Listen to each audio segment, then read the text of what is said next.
What's up, good people? Mark Holmes here, and as always, I want to say thank you all for watching, commenting, subscribing, and being part of the Joe Boo Sports Report. Without you guys, as well as you ladies, you know that this literally does not work. I hope everybody's having a great Monday.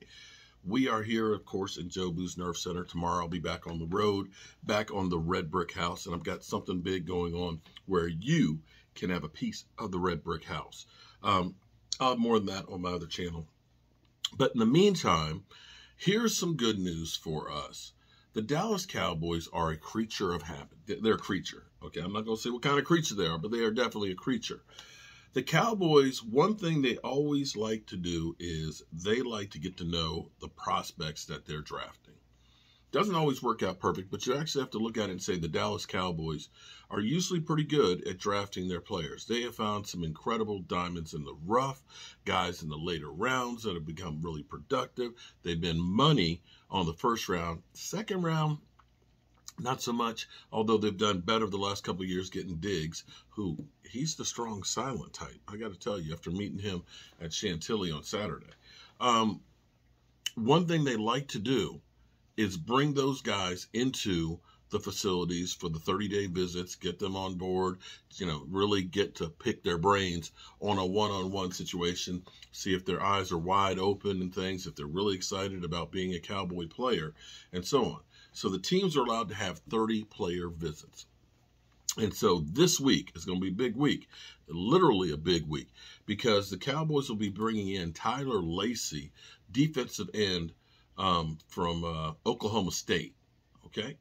Tyler Lacey, his combine numbers. Now, again, what you do in the combine and the draft prospects and all that are, it's a tool.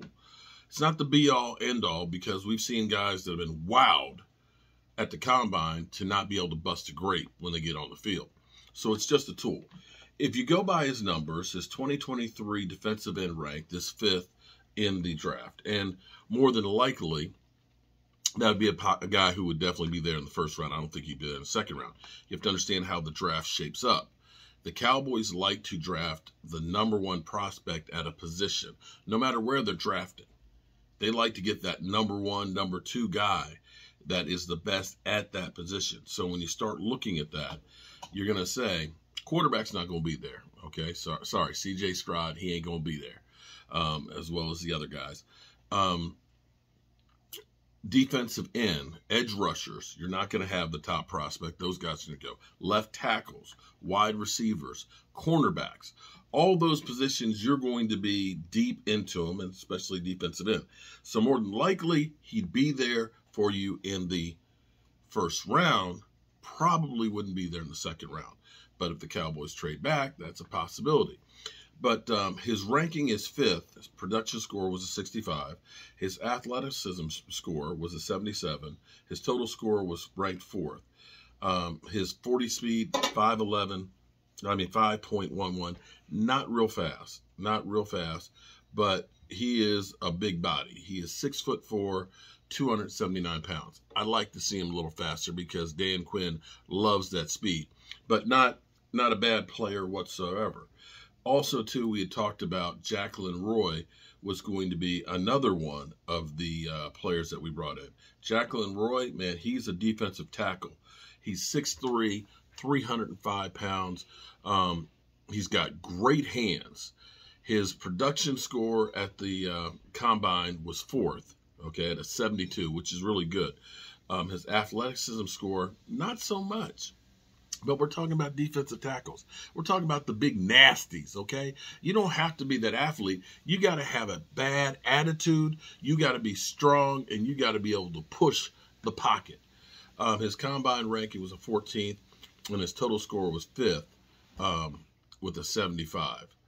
He didn't run the 40, the 10. He didn't run at the combine the 40, so we don't know.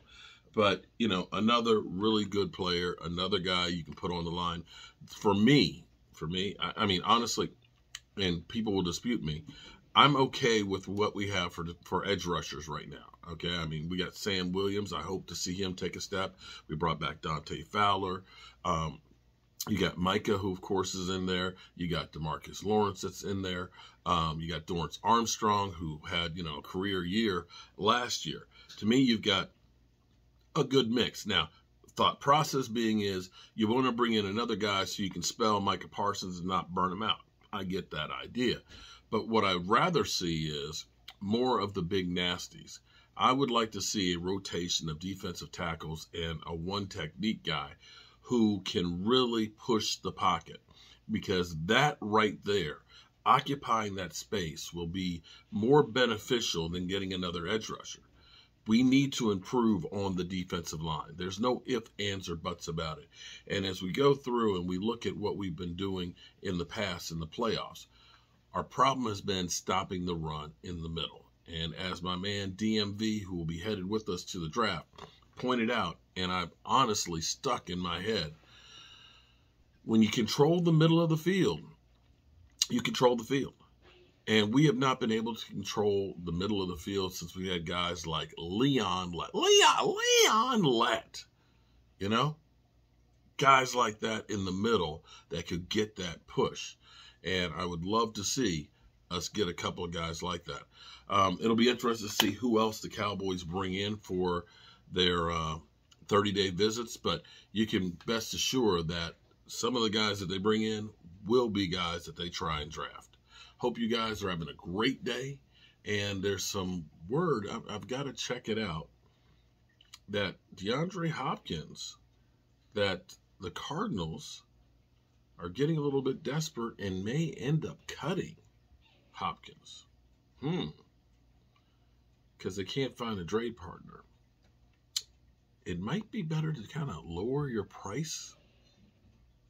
I mean, I don't know much about it. I think the Texans were actually wise that got ahead of the curve and made a deal to get rid of Brandon Cooks and get him off their books. And now the Cardinals are finding out that they're the ones that are at the moment being, left holding the bag. Being cut and getting nothing in compensation and taking the full brunt, seems like you might want to it'd be more advantageous to go ahead and say, hey, we'll take a 4th round and we'll eat $6 million of the contract and call it a day. You'd still come out ahead from just cutting them. But hey, what do I know?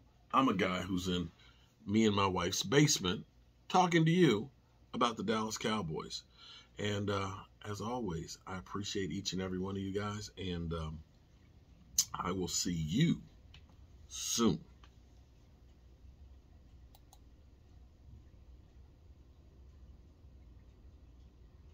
You guys are still here? Why are you still here? You ain't got nothing to do? You literally, okay. All right. Peace.